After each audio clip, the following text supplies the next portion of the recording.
Bodacio. I'm gonna tell y'all one of the weirdest places I ever found a shank. A shank is a homemade weapon that inmates make to poke officers or other inmates. Most of them make it for protection. All right, everybody know what a shank is. Well, in prison they call them bangers too. So, but anyway, I was shaking a cell down one time. You know, I went into these. It was two inmates living in the cell.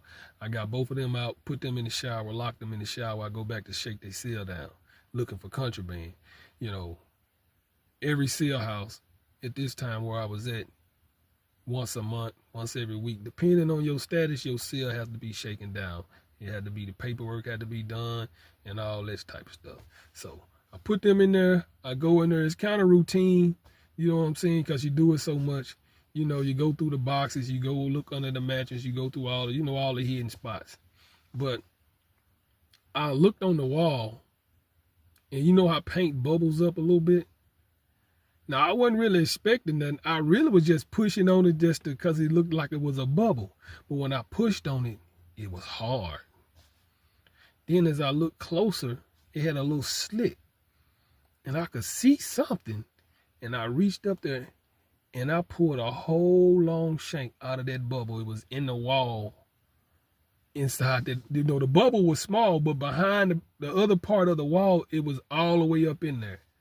And that bubble that's where I found the shank at. I was not expecting one.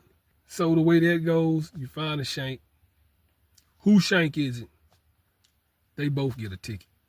They both get written up for contraband, having a weapon. So that's how that goes down.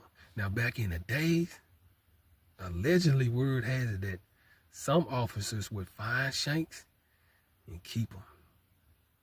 Stick them in their boots, just in case some shit popped off and they needed something. That's how rough they said it was back in the days. In the 70s and the 60s, they said the guards used to get together and pray in the parking lot before they went inside the prison. Pray to come out safe and sound. Yeah, it was rough back then. Oh, see you.